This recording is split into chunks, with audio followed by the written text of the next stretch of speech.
Shalom Bapak Ibu Saudara semuanya. Saya percaya saudara semuanya ada dalam keadaan yang sangat baik.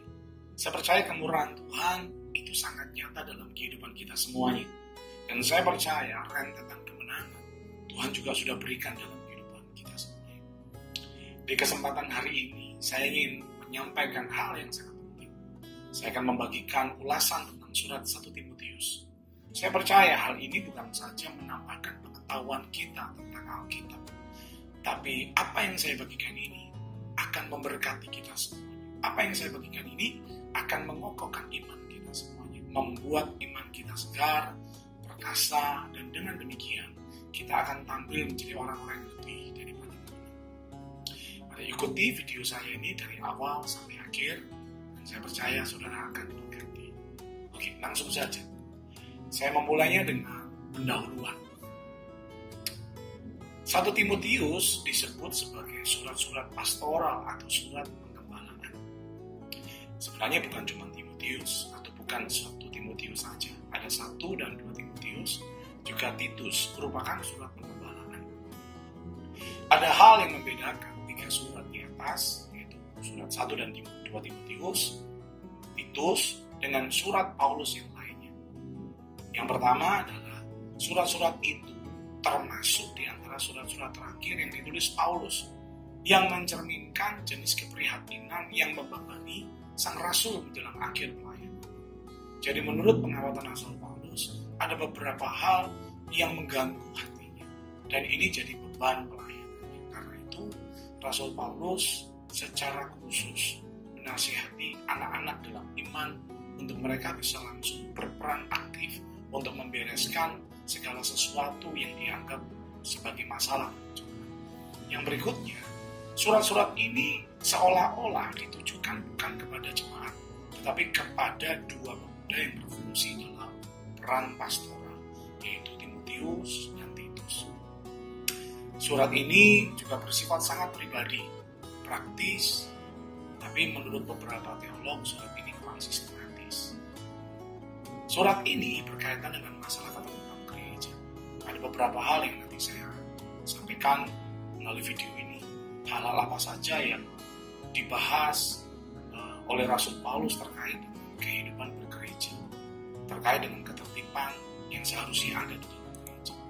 Yang berikutnya, surat-surat ini sekalipun kelihatannya hanya ditujukan kepada Timotius, tapi surat-surat ini tetap dibacakan di hadapan jemaat dan diperuntukkan untuk tujuan yang lebih luas.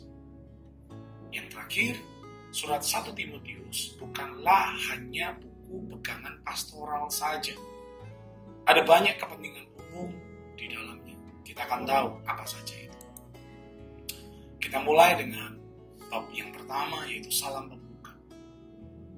Pasal 1 ayat 1 menyebutkan bahwa salam khas Paulus mencakup identifikasi penulis dan penerima, dikombinasikan dengan salam ritual yang kurang lebih sama. Kalau kita melihat tulisan-tulisan Rasul Paulus, itu jelas sekali disampaikan dari Paulus dan kemudian untuk Timotius misalnya, untuk Titus misalnya.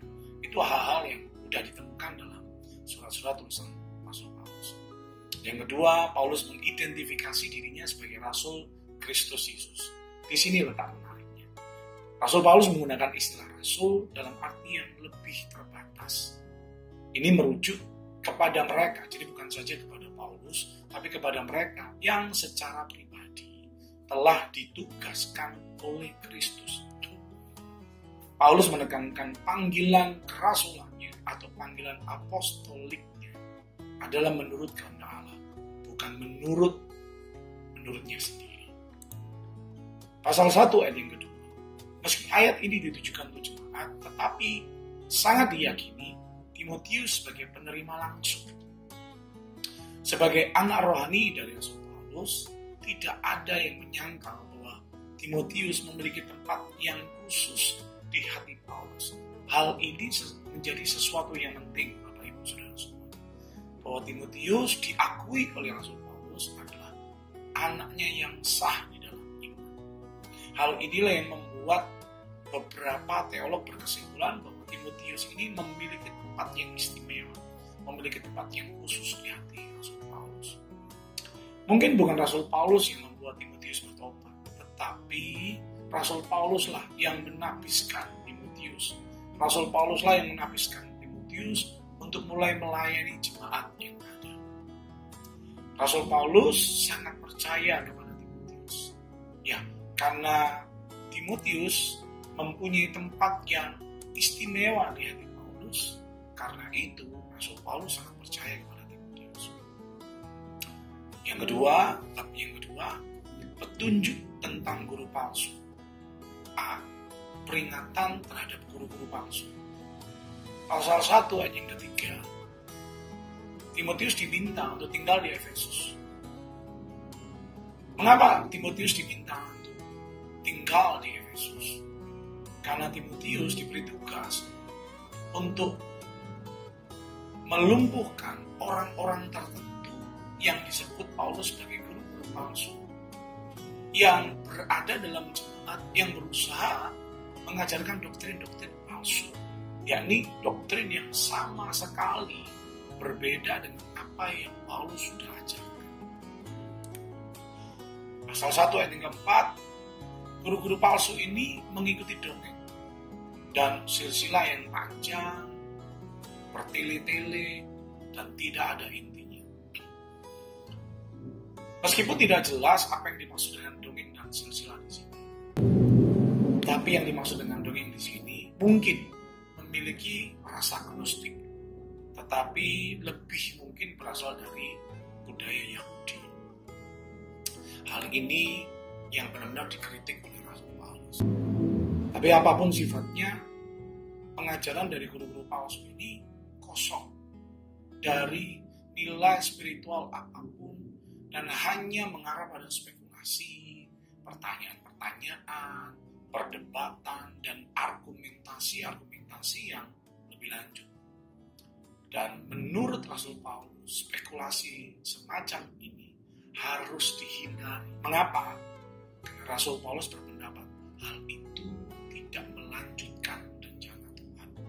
Dan pasal 1 ayat yang kelima, tidak seperti mitos di ayat yang keempat, Rasul Paulus menekankan tujuan, yakni hasil yang diinginkan dari perintah atau instruksi Paulus kepada Timotius adalah kasih. Kasih itu yang mengalir secara alami dari hati yang bersih, hati nurani yang tidak tercemar, dan iman yang tulus. 3 hal ini disebut sebagai 3 keindahan.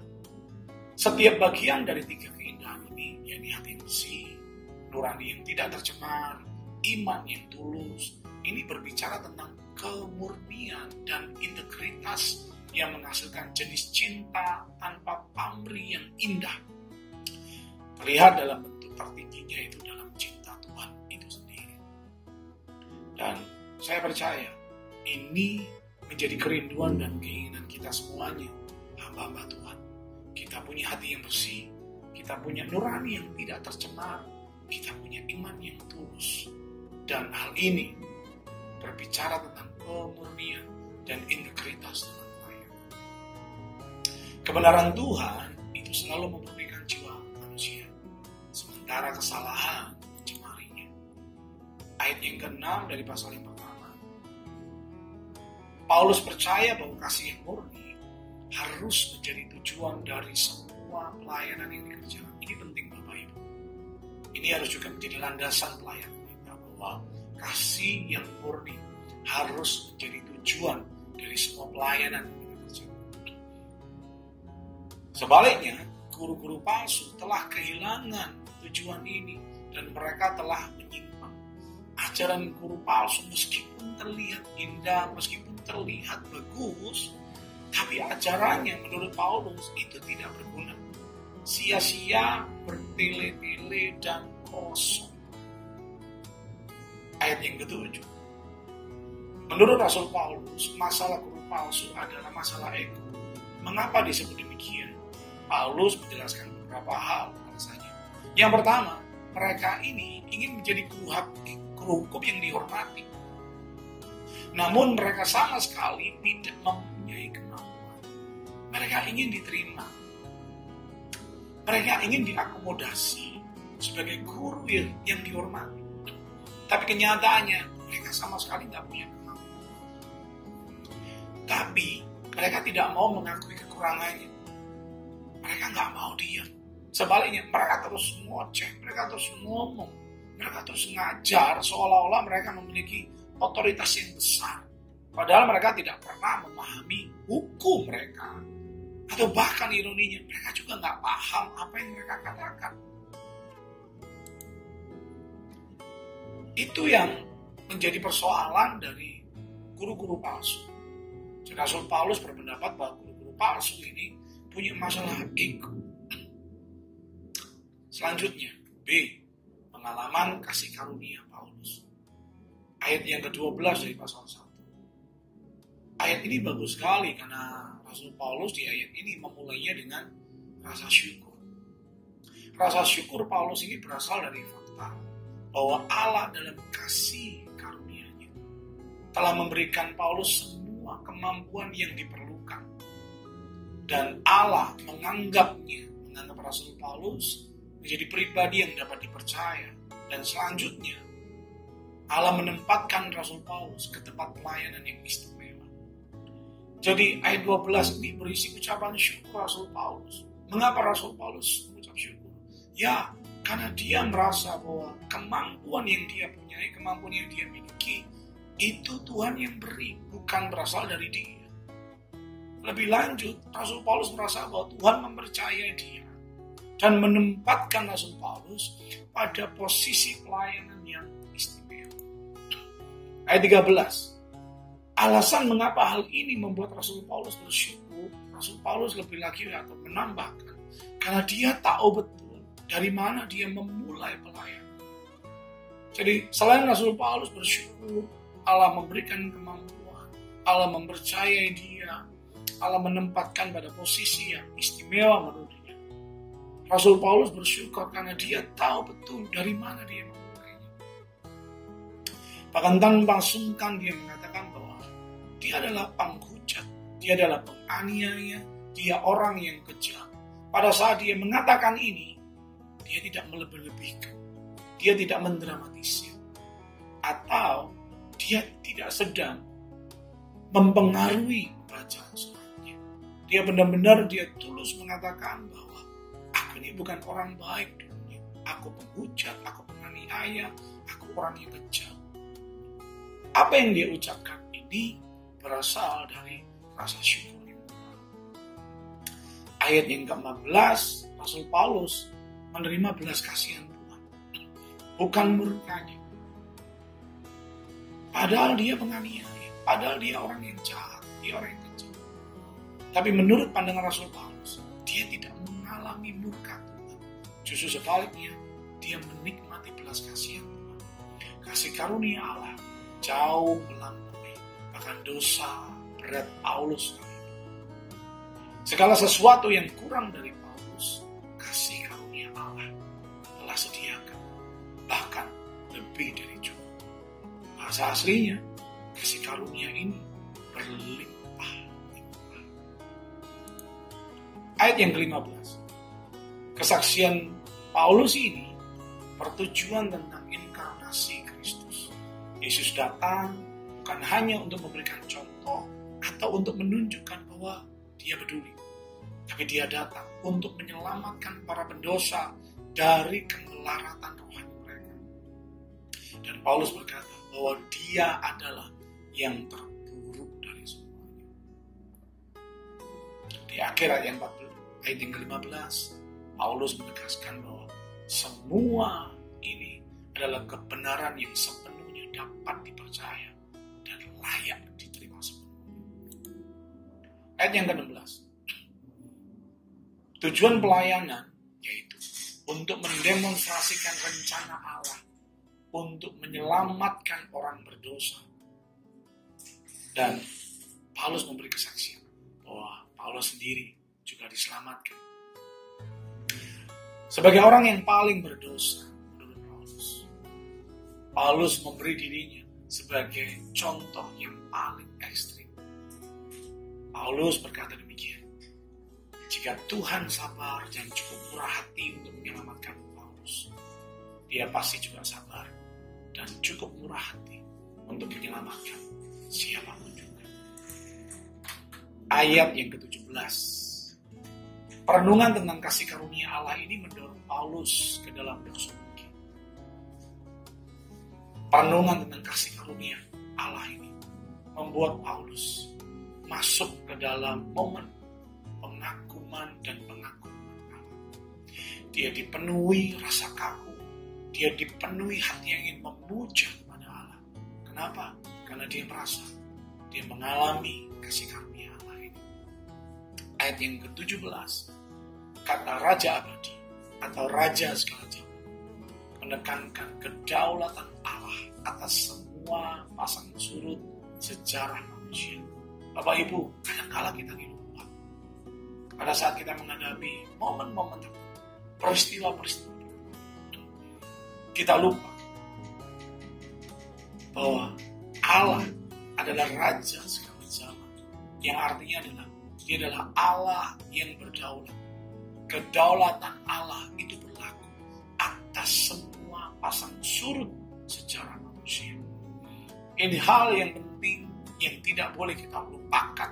Apapun peristiwa yang sedang kita alami, yakinlah Allah lah yang memegang kendali. Abadi dan tidak terlihat berbicara tentang dua atribut utama Tuhan, yaitu kekekalannya dan esensi dari spiritual. C. Tugas Paulus kepada Timotius. Ayat 18 dari pasal 1. Paulus kembali ke hal khusus untuk Timotius di Efesus. Paulus melanjutkan pembahasan tugas-tugas yang Timotius harus kerjakan yang sudah Paulus mulai di ayat yang ketiga. Instruksi atau perintah mengacu kepada hal-hal yang terkait dengan pengajaran guru-guru palsu yang disebutkan di ayat yang ketiga. Instruksi atau perintah tersebut sesuai dengan nubuat yang dibuat sebelumnya tentang panggilan Timotius dan kelayakan untuk melayani di Efesus. Kapan dan oleh siapa nubuat ini? Ya, semuanya hanya bisa ditebak. Nubuatan memperkuat keyakinan Paulus bahwa Timotius adalah seorang prajurit yang cocok, seorang prajurit yang tepat untuk memimpin pertempuran melawan kesalahan di gereja Efesus. Jadi, Paulus kembali mengkonfirmasi kepada Timotius bahwa ada nubuatan terkait dengan Timotius dan pelayanan. Dan nubuatan ini memperkuat keyakinan Paulus bahwa Timotius adalah pribadi yang tepat. Timotius adalah prajurit yang tepat untuk memimpin pertempuran melawan kesalahan di gereja Efesus. Dan nasihat Paulus jelas sekali. Timotius harus mengingat nubuat-nubuat ini dan diilhami oleh dalam pelayanan dan perjuangan. Ayat 19. Perlengkapan peperangan rohani. Di sini Rasul Paulus menyebutkan dua hal. Kalau saudara membaca pembahasan perlengkapan peperangan rohani dalam Efesus pasal yang ke-6, ayat 10 dan 17, di sana dijelaskan lebih banyak lagi. Tapi di ayat 19 ini, 1 Timotius 1 ayat 19 ini, Rasul Paulus menyebutkan perlengkapan peperangan rohani. Tapi di sini menyebutkan dua hal saja, yaitu iman dan hati nurani yang baik. Jadi di dalam pelayanan, menurut pandangan Paulus, dua hal ini tidak boleh hilang. Dua hal ini harus terus ada, yaitu iman dan hati nurani yang baik. Iman dan hati nurani yang murni. Keduanya ini selalu terlihat bersama. Kekuatan di satu sisi selalu digabungkan dengan kekuatan di sisi lain. Begitu juga kegagalan di satu pihak berkorelasi dengan kegagalan di pihak lain. Prinsipnya begini, Bapak Ibu Saudara semuanya. Menurut Paulus, kesalahan teologi seringkali berakar pada kegagalan orang. Jadi, kekuatan iman kita juga dipengaruhi oleh kemurnian nurani kita. Jadi penting sekali untuk kita menjaga dua-duanya. iman kita harus terus kuat, iman kita harus terus kokoh. Dan di saat yang bersamaan, kita terus menjaga supaya hati nurani kita terus murni. Berapapun waktu kita sudah melayani Tuhan, menurut ayat ini, iman dan hati nurani yang murni tidak boleh lekang dari hidup kita. Lebih lanjut, Paulus menyebut dua tokoh yang disebut telah gagal. Baik telah gagal dalam iman dan telah gagal dalam hati nurani. Paulus menyebut dua nama atau dua tokoh, yaitu Alexander dan Hymenaeus. Dengan tegas sekali Rasul Paulus memberi petunjuk khusus untuk kedua penghujat ini. Petunjuk Rasul Paulus adalah mereka diserahkan kepada setan. Ini sebuah frase yang mungkin merujuk pada pengucilan dari jemaat. Dan mereka berdua ditinggalkan dalam keadaan yang dikendalikan oleh setan. Karena mereka sudah terlalu jauh untuk menolak iman mereka. Rasul Paulus memberi instruksi, yaitu ya udahlah, dalam bahasa kita ya, biarkan mereka diserahkan kepada setan. Maksudnya adalah ya dikucilkan dari jemaat. Ya sudah, mereka memutuskan, mereka memilih demikian. Biarkan mereka ada dalam keadaan yang dikendalikan oleh setan. Lebih lanjut, Paulus mengatakan bahwa menurut pandangan Paulus, jemaat adalah sebagai tempat perteduhan dan perlindungan bagi orang percaya. Yang menurut Paulus, yang tanpa jemaat, mereka atau orang-orang bagian dari jemaat akan menderita kerugian yang menyakitkan. Jadi dalam pandangan Paulus, jemaat atau gereja itu memiliki posisi yang sangat penting. Gereja atau jemaat adalah tempat perteduhan, perlindungan bagi orang percaya. Yang tanpa hadirnya gereja, tanpa adanya jemaatnya, orang percaya, orang yang menyebut dirinya percaya, tapi mereka terpisah dari gereja, terpisah dari jemaat yang lain, mereka akan menderita kerugian yang menyakitkan. Jadi, masih terkait dengan Alexander dan Hymenaeus, pengucilan dirancang untuk menghukum kedua orang yang murtad itu. Tapi motivasi Paulus melakukan ini adalah untuk perbaikan, bukan untuk menghancurkan mereka. Bab 3, petunjuk tentang perilaku di dalam gereja. A. Petunjuk tentang doa. Pasal 2 ayat 1. Dari keprihatinannya tentang palsu, Paulus beralih ke hal-hal yang berkaitan dengan perilaku gereja secara luas. Ini menarik sekali Bapak Ibu saudara. Paulus memulai dengan apa yang dia anggap paling penting, doa. Hal ini begitu penting juga harusnya buat kita semua. Jadi dari Paulus yang menyoroti tentang guru-guru palsu, Paulus langsung beralih kepada hal-hal yang berkaitan dengan perilaku gereja. Dan topik yang pertama yang dibahas oleh Paulus adalah doa. Pasal 2 ayat 1 membahasnya. Ini menjadi sangat penting bagi Paulus. Dan doa saya, ini juga menjadi sangat penting buat kita pelayan Tuhan dan gereja di mana kita melayani Tuhan. Apapun kesibukan kita, apapun hal-hal yang menjadi tanggung jawab kita, biarlah doa tetap menjadi hal yang paling penting dalam hidup kita. Paulus juga menambahkan bahwa di dalam doa, ucapan syukur itu harus memiliki tempat yang menonjol. Ini penting buat kita juga semua, bahwa nafas dari doa salah satunya adalah ucapan syukur. Ayat yang kedua dari pasal yang kedua, Rasul Paulus memberi nasihat supaya gereja Efesus harus berdoa untuk semua orang, tetapi terutama untuk para pemimpin dan pemerintahan sipil. Paulus memberi alasan jika orang Kristen ingin hidup damai dan tenang dalam segala kesalahan dan kekudusan, maka dia harus berdoa untuk semua orang. Latar belakang yang ada di gereja abad mula-mula adalah mereka ada dalam kondisi yang tidak baik.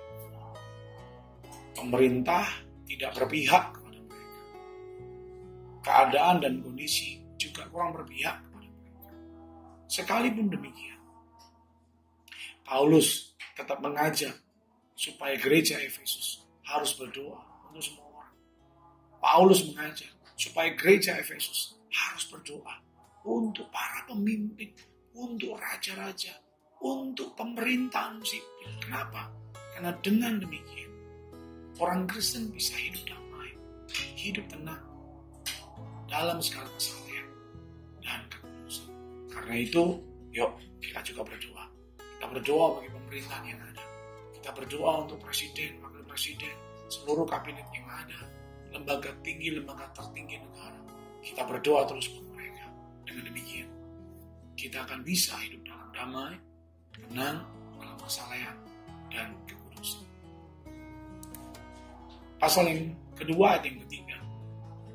Seperti di zaman modern, beberapa orang di gereja Efesus itu mempertanyakan tentang keabsahan doa dan keselamatan semua orang.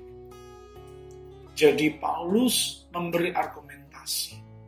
Paulus membela instruksinya ini dengan menunjukkan bahwa doa seperti itu adalah baik dan menyenangkan Allah Juru Selamat kita.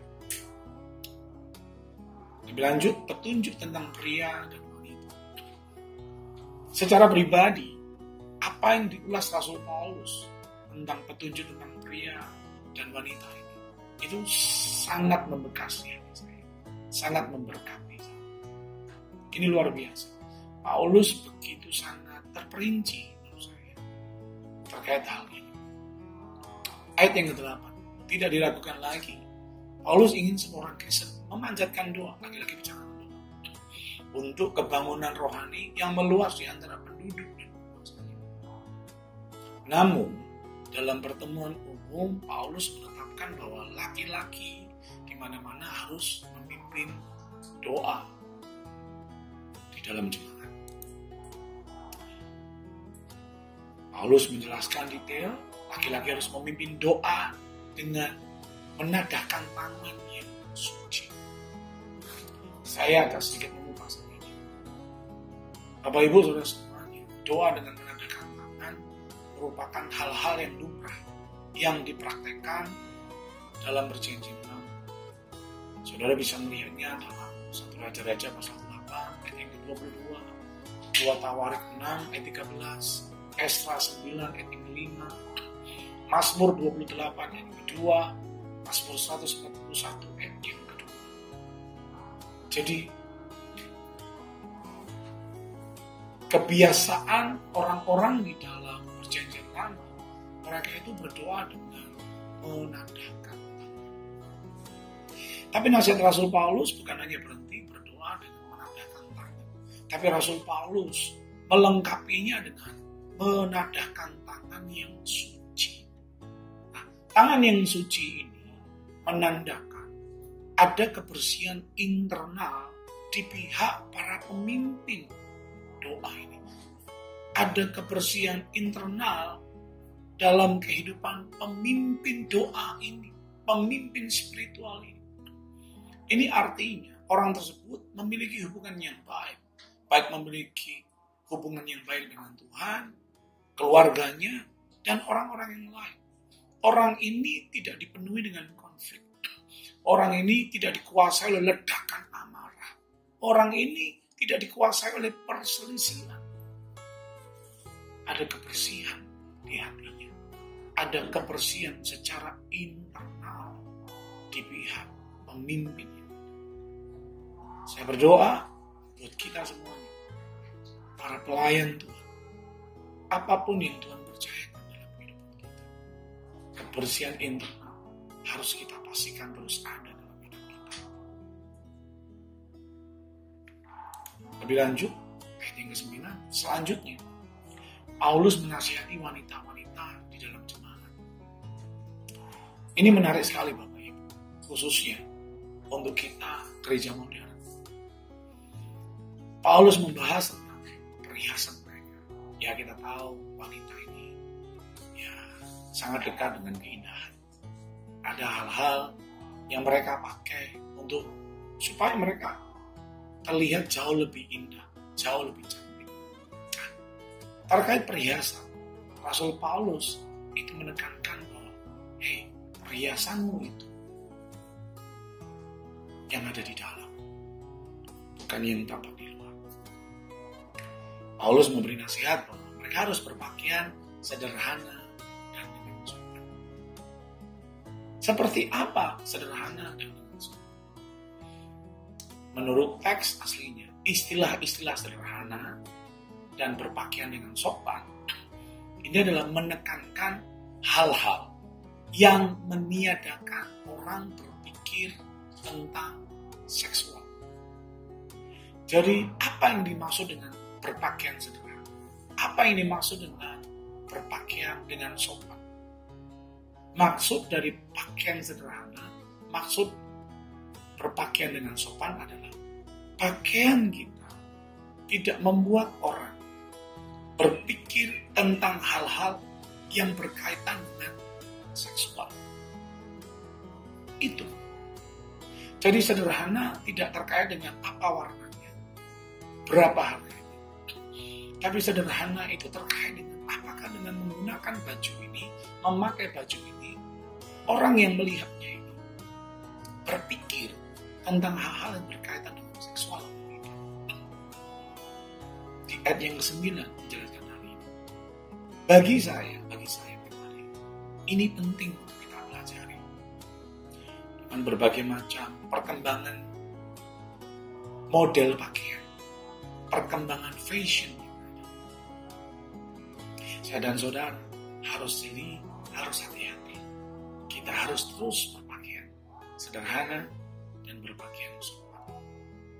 Lebih lanjut, berpakaian sederhana dan berpakaian dengan sopan itu menunjukkan orang tersebut itu bijaksana, orang tersebut sederhana, orang tersebut layak dan bebas dari kesulitan.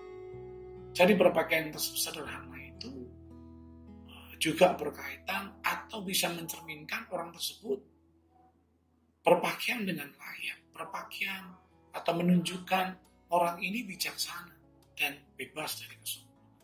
Pakaian yang ada tidak memamerkan, tidak bertujuan untuk menunjukkan posisi atau status sosial yang ada. Itu maksud dari sederhana dan berpakaian sopan. Lebih lanjut, spesifikasi yang disebut Paulus terkait dengan rambut dikepang atau emas atau mutiara atau pakaian yang mahal. Sebenarnya hal itu tidak salah apabila dikaitkan dengan diri kita sendiri. Tetapi menjadi tidak pantas ketika ada orang-orang memamerkan hal itu dan supaya hal itu dinilai oleh orang-orang lain bahwa orang ini punya status tertentu, orang ini punya posisi tertentu. Itu nggak patut. Dan di zaman itu, gaya berpakaian atau gaya berpenampilan seperti ini selalu diasosiasikan dengan pelacur kuil. Kesimpulan dari Rasul Paulus adalah kita gereja, kita orang Kristen harus berhati-hati agar tidak membiarkan budaya agama, budaya fasik, budaya orang-orang yang tidak mengenal Allah mengatur gaya pakaian kita, mengatur gaya penampilan kita, mengatur gaya hidup kita. Ini sesuatu yang menarik. Ayat yang disebut, alih-alih menekankan kecantikan, maksudnya kecantikan yang menurut standar dunia, wanita Kristen harus menunjukkan nilai hidup yang berbeda, Mereka harus menghiasi diri mereka dengan perbuatan baik dan harus bergantung pada pelayanan setia mereka dalam Kristus. Jadi menurut Rasul Paulus, kecantikan itu bukan menghiasi dengan hal-hal menurut standar dunia. Saya tidak bermaksud bahwa hal itu dosa, bukan. Tapi Rasul Paulus lewat firman Tuhan ini memberi nasihat kepada kita semua. Kecantikan itu tidak dengan menghiasi diri dengan hal-hal yang menurut standar dunia. Rasul Paulus menasihati di ayat yang ke-10 ini adalah mereka harus menghiasi diri mereka dengan perbuatan baik. Dan mereka harus terus bergantung pada kesetiaan pelayanan mereka dalam Kristus. Ini bukan sebuah tindakan bagi perempuan untuk membuat diri mereka tidak menarik, bukan. Tapi ini adalah nasihat untuk kita menolak hidup sesuai dengan tolak ukur dunia, untuk mengukur keindahan dan mulai mengadopsi standar surga. Seorang wanita Kristen seharusnya mengharapkan menjadi wanita yang menyembah Tuhan. Ini kata kunci yang sangat penting buat para wanita Kristen. Seorang wanita Kristen harus mengharapkan menjadi wanita yang menyembah Tuhan. Ayat 11 dan 12 dari pasal ini. Perilaku saleh seorang wanita adalah keindahan yang tidak pudar, dari roh yang lemah lembut dan tentram, dan hal itu sangat berharga di mata Allah. Jadi keindahan atau kecantikan itu dari perilaku saleh yang adalah manifestasi dari roh yang lemah lembut dan tentram. Para wanita dalam jemaat harus menerima instruksi atau pengajaran dari pemimpin pria dengan ketenangan dan ketundukan. Mereka seharusnya tidak berusaha membalikkan keadaan dengan menuntut jabatan guru dalam jemaat atau dengan merebut otoritas dari laki-laki. C. Petunjuk tentang penatua dan diaken. Jemaat harus memberikan rasa hormat kepada pemimpin jemaat. Ini penting. Jemaat harus memberikan rasa hormat kepada pemimpin jemaat. Hal yang Paulus jelaskan. Kalau ada orang-orang bercita-cita, berkerinduan menjadi pemimpin jemaat, itu adalah cita-cita yang baik. Itu adalah sah. Karena menurut Rasul Paulus, pemimpin jemaat adalah seseorang dengan tugas yang mulia. Ayat yang kedua dari pasal yang ketiga, seorang pengawas atau pendiri jemaat dituntut lebih dari sekedar kesediaannya untuk melayani. Ada 15 persyaratan bagi seorang pemimpin gereja. Paulus mengupasnya, Paulus mengulasnya. Yang pertama, seorang pengawas atau pemimpin jemaat harus tanpa celah. Harus suami dari satu istri. Ini penting. Artinya, dia memang sudah menunjukkan kesetiaannya. Yang berikutnya, dapat mengendalikan diri dalam segala sesuatu. Dia harus mengendalikan diri. Dalam soal amarah, dia bisa mengendalikan diri. Keinginan, dia bisa mengendalikan diri. Dia harus bijaksana atau bersahaja. Dia harus terhormat. Dia ramah, dia suka memberi tumpangan. Dia mampu mengajar. Dia mampu mengkomunikasikan hal-hal yang terkait dengan prinsip-prinsip kebenaran firman Tuhan. Dia bukan peminum,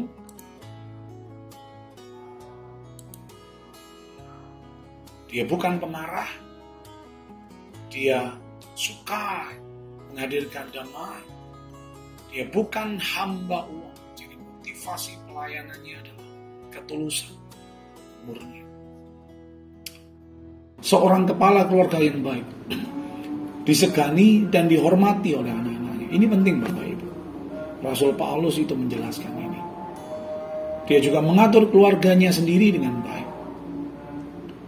Dan dia bukan seorang yang baru bertobat. Apapun kisah hidupnya yang kemarin, apapun cerita-cerita pertobatannya, mungkin cerita pertobatannya begitu dramatis, begitu drastis.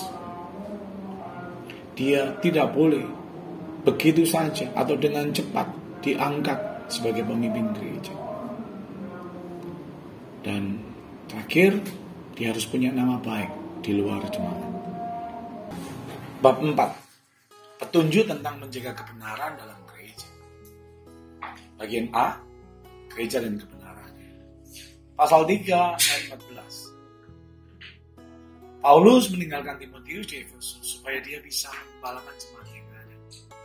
Dan Paulus berharap bisa segera bergabung dengan Timotius.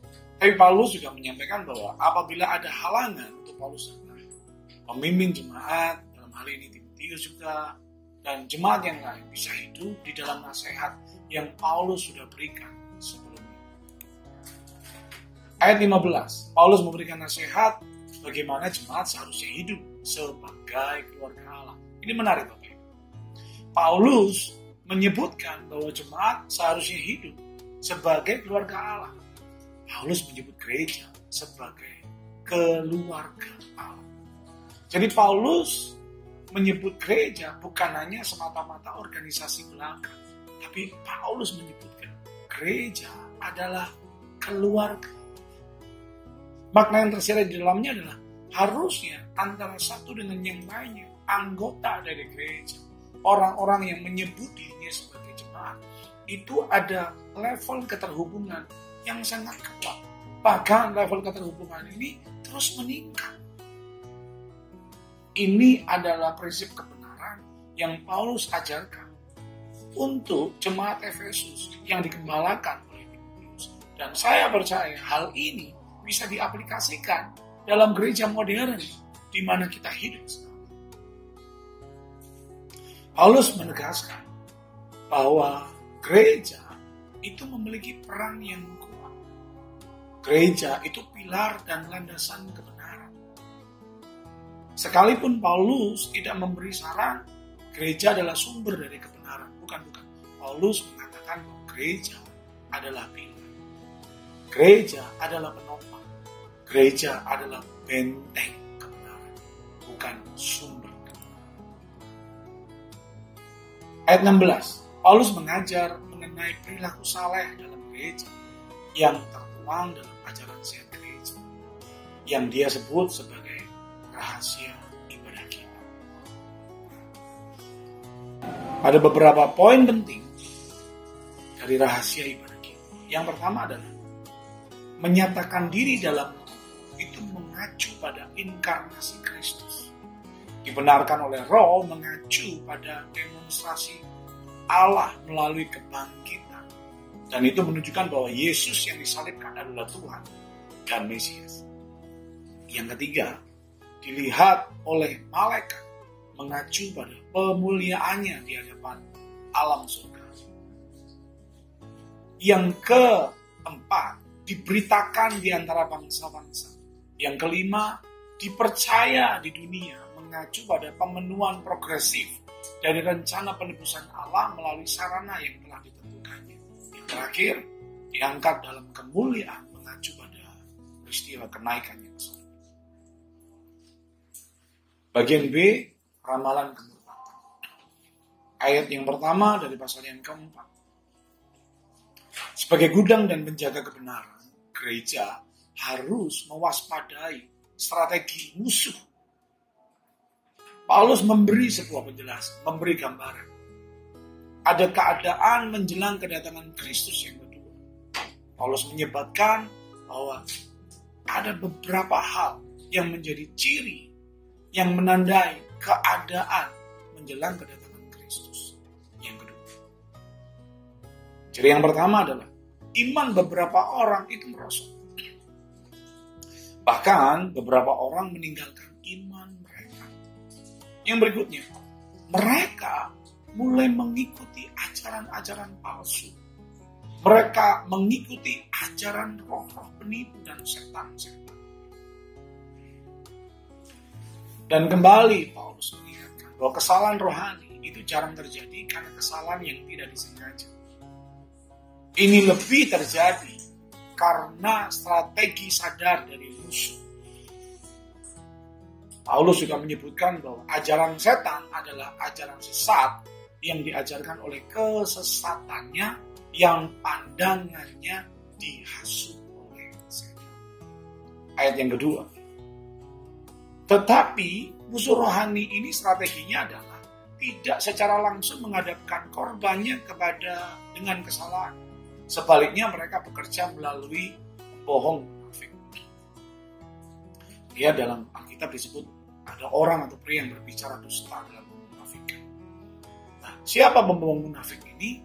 Pembohong munafik adalah mereka yang dipilih sebagai perwakilan iblis yang mungkin akan membuat keinginan hati seseorang itu melampaui nurani mereka. Saya ulangi sekali lagi. Siapa pembohong munafik ini? Pembohong munafik adalah mereka yang dipilih sebagai perwakilan iblis yang mungkin akan membuat keinginan hati seseorang melampaui kemurnian atau nurani mereka. Dalam ayat yang kedua kita menemukan kalimat memakai cap mereka. Dalam bahasa aslinya ditulis dengan kata kausteriazo. Artinya dibakar seperti dengan besi panas. Ini memberikan penegasan, ini memberikan arti bahwa seseorang yang sudah termakan kebohongan-kebohongan dari pembohong munafik ini ada dalam kondisi mereka siap melakukan perintah setan-setan. Ayat yang ketiga, guru-guru palsu yang mengganggu gereja Efesus adalah pelopor gnostik pada abad kedua. Di masa itu, pengajaran atau gnostik, pengajaran sesat itu baru mulai muncul. Ada dualisme dari ajaran gnostik. Orang-orang gnostik atau ajaran gnostik mempunyai anggapan bahwa roh itu baik, tapi hal-hal yang sifatnya jasmani itu jahat. Karena itu gnostik percaya semua selera yang berhubungan dengan tubuh itu jahat dan harus dibasmi, termasuk keinginan normal untuk seks dan makanan. Jadi guru-guru palsu melarang orang untuk menikah. Guru-guru palsu melarang orang untuk makan. Melarang orang untuk makan makanan tertentu. Mereka memerintahkan untuk orang-orang ini berpantang. Bapak Ibu, ini hal yang sedang muncul di zaman itu. Tetapi mereka yang percaya dan yang mengetahui kebenaran dapat dengan penuh syukur menerima dan menggunakan hal-hal yang diciptakan Allah. Ayat yang keempat, bertentangan dengan ajaran para penyesat. Rasul Paulus punya pendapat bahwa segala sesuatu yang diciptakan Tuhan itu adalah baik.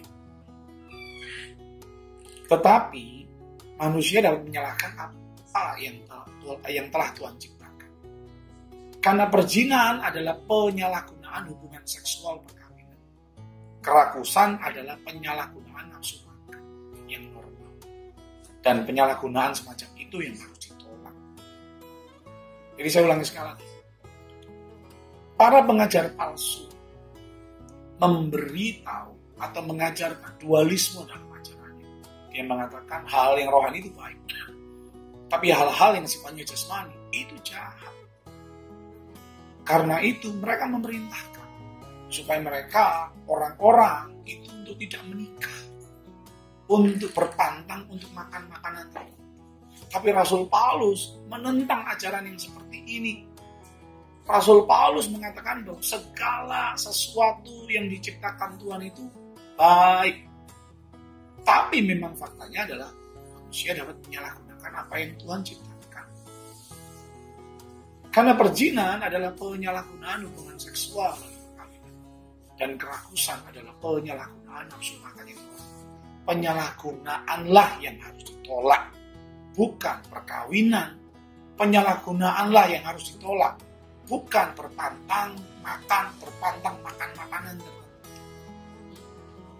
Ciptaan Tuhan sendiri semuanya baik dan harus diterima dengan ucapan syukur, bukan dengan tahu. Ayat yang kelima, semua hal dalam kehidupan yang namanya biasa itu bisa menjadi luar biasa karena dikuduskan oleh firman Allah dan doa. Dalam terang kitab suci, orang Kristen bisa mengenali tangan Tuhan yang baik di balik hal-hal yang disediakan dan mengucapkan syukur kepada Tuhan karena hal tersebut. Bagian C, tanggung jawab seorang pelayan Kristus yang baik. Ayat yang ke-6, dari peringatannya tentang kemurtatan yang akan datang, Paulus berpaling kepada Timotius dan mendesaknya untuk menyampaikan peringatan yang sama kepada orang lain dalam gereja. Namun untuk melakukan ini, Timotius pertama-tama harus menjaga dirinya, dipelihara oleh kebenaran iman yang benar, yang telah dipercayakan kepadanya. Paulus juga memberi nasihat, Timotius pertama-tama juga harus menjaga dirinya untuk dipelihara oleh kebenaran dari ajaran baik yang telah dia ikuti selama ini dari Rasul Paulus. Yang berikutnya, karena Timotius mengajarkan kebenaran kepada orang lain, maka dipastikan dia tidak ada hubungannya dengan mitos yang diajarkan oleh guru-guru palsu. Ayat yang ke-7, Paulus memperkenalkan gambaran atletik dalam menggunakan kata-kata melatih diri. Tetapi pelatihan Timotius adalah untuk kesalehan, bukan kebugaran fisik. Sekalipun pelatihan untuk kebugaran fisik ada manfaatnya, tapi sedikit. Tapi yang dimaksudkan oleh Paulus adalah pelatihan untuk kesalehan. Paulus sering menggunakan analogi atletik untuk menunjukkan perlunya disiplin rohani dalam kehidupan kita. Sama berharganya dengan kebugaran fisik, kebugaran rohani atau kesalehan jauh lebih berharga. Kebugaran fisik hanya menguntungkan untuk sedikit saja, yang tadi saya sudah sampaikan. Tetapi kesalehan bermanfaat untuk segala hal, tidak hanya dalam kehidupan yang sementara ini, tetapi juga dalam kehidupan yang akan datang, yaitu untuk selama-lamanya. Kesalehan mewarnai semua aspek kehidupan duniawi dan kehidupan abadi, dan kesalehan menghadirkan berkat pada semua yang disentuhnya. Ayat 10 dari pasal yang keempat. Untuk mengembangkan kesalehan, Rasul Paulus bekerja dan terus berjuang. Di ayat 10 kata pengharapan itu ditulis dengan kata LP Kamen. Kata LP Kamen adalah sebuah kata kerja sempurna yang menunjukkan suatu tindakan dengan hasil yang berlanjut.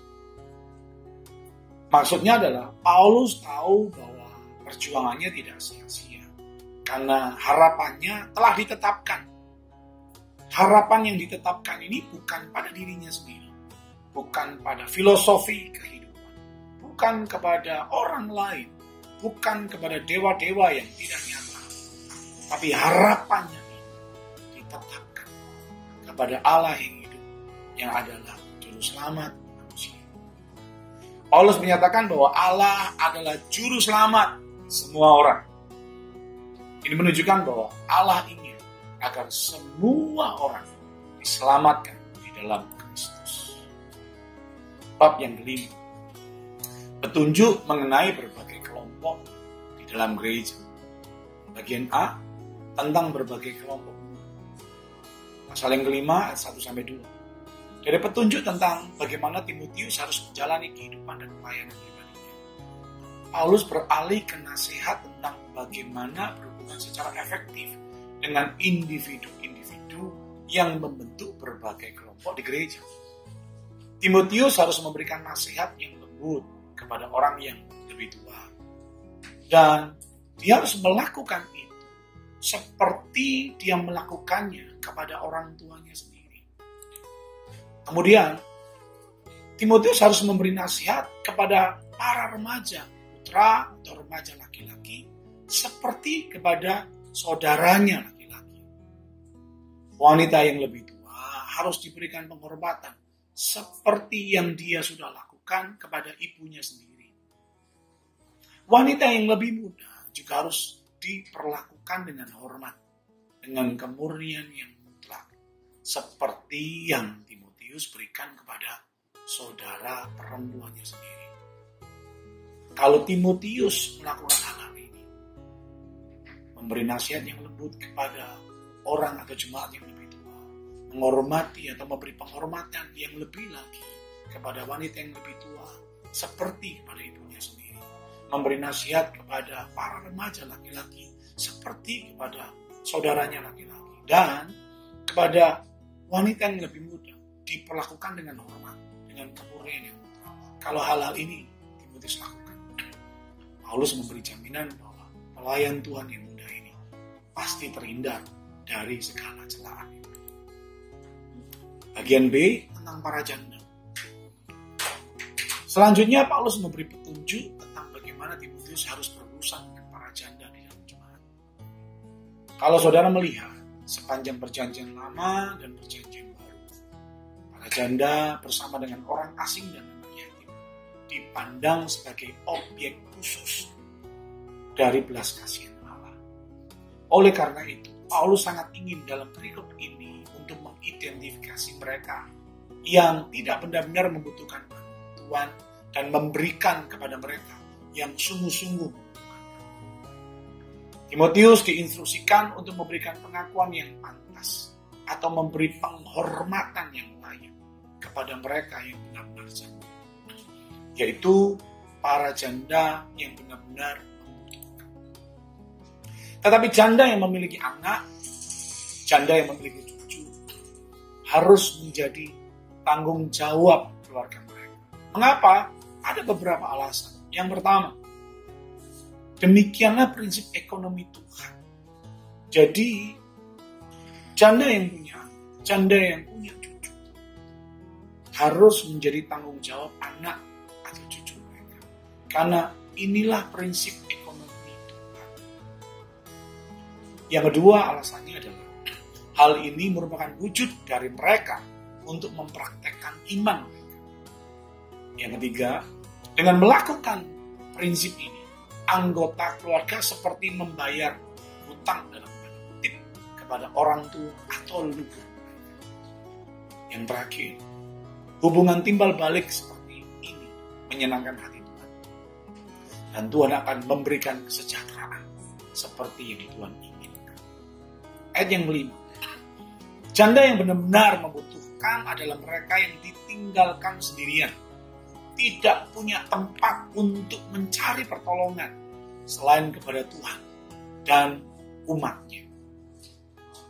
Janda yang salah seperti ini mendedikasikan hidupnya untuk melayani Tuhan. Dan orang-orang yang seperti ini patut untuk dihormati dan patut dipandang layak untuk mendapat dukungan gereja. Ayat yang ke-6, yang tidak boleh dimasukkan dalam daftar janda adalah mereka yang menggunakan masa janda mereka hanya untuk mencari kesenangan hawa nafsu mereka. Mereka hanya ingin hidup dalam kesenangan. Bahkan beberapa ahli teologi memberi pendapat. Mereka menyebutkan bahwa ada perilaku prostitusi di sini. Karena itu Paulus melanjutkan nasihatnya. Paulus menyatakan bahwa kehidupan yang diabdikan untuk kesenangan hawa nafsu adalah sangat kontras dengan kehidupan saleh yang dijelaskan dalam 1 Timotius pasal 5 dan 5. Dan hal-hal ini, orang-orang Kristen, kita semuanya harus menghasilkan seorang wanita yang mati dari keinginan, mati dari kesukaan atau keangkuhan, bahkan ketika dia masih hidup. Bagian C tentang penatua. Ayat yang ke-17. Para penatua, presbiteri, bukan hanya untuk pria lanjut usia, tetapi untuk mereka yang menduduki posisi kepemimpinan resmi di gereja. Paulus memberitahu tugas para penatua adalah menangani secara langsung segala sesuatu urusan atau kebutuhan gereja. Para penatua mengawasi segala urusan jemaat dengan para diaken akan memberi dukungan atau memberi bantuan yang bermanfaat terhadap tugas-tugas mereka.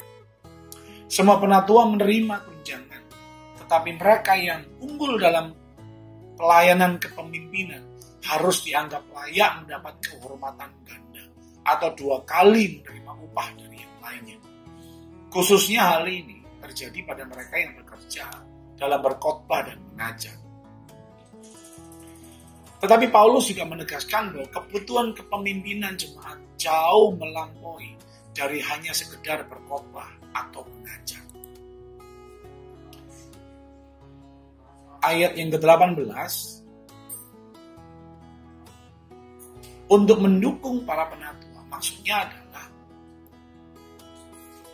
orang-orang ini atau para penatua ini didukung atau dibayar 2 kali lipat. Paulus mengutip 2 bagian kitab suci. Ulangan pasal 25 yang keempat disebutkan bahwa jangan memberangus menurut lembu saat sedang mengirik gandum. Yang berikutnya adalah pekerja yang layak menerima upahnya mungkin merujuk pada perikop seperti Imamat 19 ayat 13, Ulangan 24 ayat 15, atau mungkin pada ajaran Tuhan Yesus sendiri. Sudah bisa lihat dalam Matius pasal 10 ayat 10, Injil Lukas pasal 10 ayat 7. Dan yang terakhir ini adalah hal yang menarik sekali.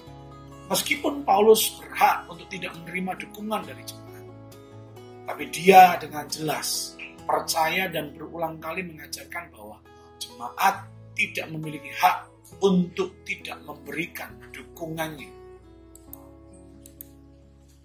Lebih lanjut, Paulus sangat menyadari tantangan terhadap pelayanan. Dia telah berbicara tentang perlunya menjaga jemaat dari celahan para pemfitnah. Di sini dia menetapkan prosedur untuk memisahkan tuduhan yang sah dan tuduhan yang palsu. Ini adalah pendekatan yang terhormat yang juga dipraktekkan dalam Perjanjian Lama dan Perjanjian Baru, di mana tuduhan harus dipertimbangkan hanya jika ada 2 atau 3 saksi bersumpah untuk itu. Ketika tuduhan seperti itu terbukti benar, Timotius harus dengan berani menegur para pelanggar di depan umum, yaitu di depan seluruh jemaat. Dengan cara ini, anggota jemaat yang lainnya itu dapat mengambil peringatan, memiliki rasa takut, yaitu takut akan disiplin Tuhan. Jemaat modern yang mengabaikan disiplin gereja sebenarnya membahayakan baik pelaku maupun diri mereka sendiri dan jemaat yang lain. Bagian D, tentang budak dan majikan. Pasal 6 ayat yang pertama. Dalam keadaan normal, budak dan tuan tidak memiliki asosiasi di luar institusi perbudakan. Namun dengan munculnya Injil, kedua kelompok ini mendapati diri mereka disatukan dalam jemaat. Dan tidak dipungkiri, hal ini menciptakan permasalahan-permasalahan yang harus segera ditangani oleh para pemimpin atau para rasul. Dalam bagian ini, khusus bagian ini, Paulus lebih membahas budak dan bukan tuannya. Kalau saudara membaca bagian kitab yang lainnya, Paulus membahas budak dan bagian tuannya. Tapi khusus di bagian ini, Paulus hanya membahas tentang budak saja. Beberapa arahan Rasul Paulus demikian. Budak harus memandang tuannya sebagai orang yang layak untuk dihormati sepenuhnya. Kata kehormatan atau tips dalam kata ini, dalam ayat ini, adalah kata yang sama yang digunakan untuk menghormati Allah dan menghormati para penatua. Sudah bisa lihat di 1 Timotius pasal 1 ayat 17, pasal yang ke-6 ayat 16, dan pasal yang ke-5 ayat 17. Kehormatan atau penghormatan seperti itu harus diberikan agar nama baik Allah dan iman Kristen tidak dihujat. Poin penting, tujuan sosial harus selalu tunduk kepada nilai-nilai spiritual. Ayat yang kedua. Pemikiran Paulus di sini sama sekali asing bagi dunia dan hanya dapat dihargai sepenuhnya oleh mereka yang memandang hidup mereka melalui mata Yesus Kristus.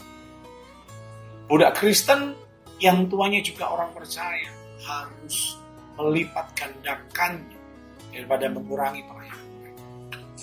Ini harus murni dari kesadaran bahwa orang yang menerima manfaat, orang yang menerima pelayanan, orang yang menerima penghormatan adalah saudara atau saudari terkasih mereka di dalam Kristus.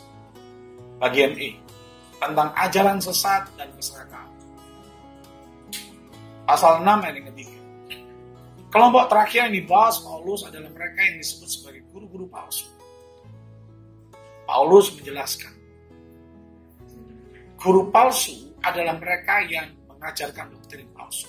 Pertama, guru palsu adalah mereka yang tidak setuju dengan ajaran yang baik dari Tuhan Yesus Kristus.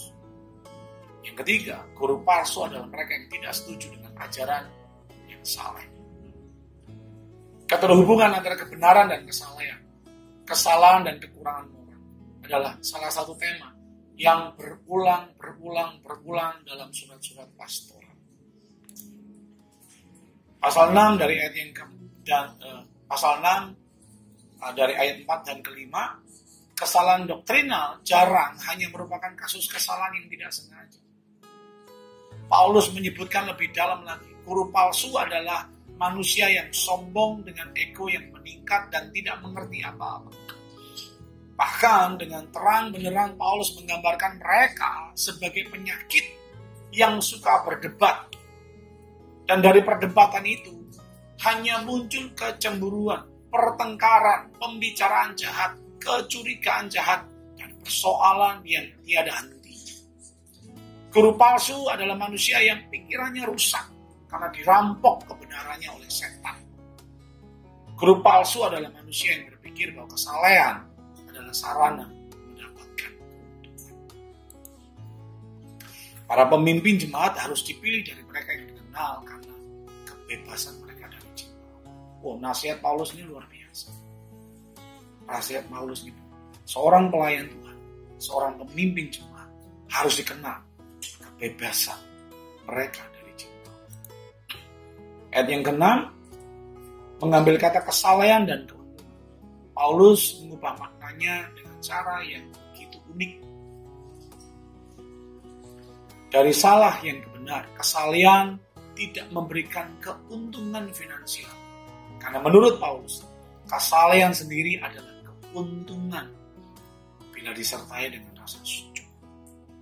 Rasa cukup dalam bahasa Yunani ditulis kata autarkeias. Secara harfiah berarti swasembada. Jadi rasa cukup itu artinya adalah swasembada. Namun kecukupan diri sendiri adalah karena kecukupan Allah. Kesalehan yang dikombinasikan dengan kecukupan batin yang diberikan Tuhan, yang tidak bergantung pada keadaan material, memang sangat. Pasal yang ke-6 atau bab yang ke-6, tugas terakhir Timotius. Bagian A, nasihat untuk kesalehan. Pasal 6 ayat 11.